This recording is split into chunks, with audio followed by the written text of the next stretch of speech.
रही तो से दूल्हा चूल्हा लगा करईती बुझलो आ रही तो जे सोझावा तो बोझावा ना पईती तहारा से कोही चूल्हा लगा करईती कोनो कमी नहीं खे देबो जावे में देवली जेठानी हो बहुत परेशानी सा सुनवे में तो जाके बाट दम जवानी गाँव जवानावे में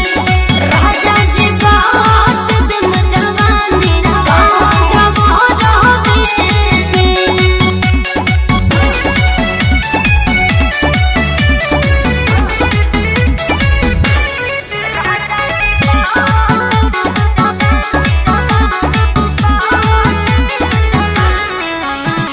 केहू के साहत नहीं खे हमारा से बोले मन करे कोना में भर मन रोले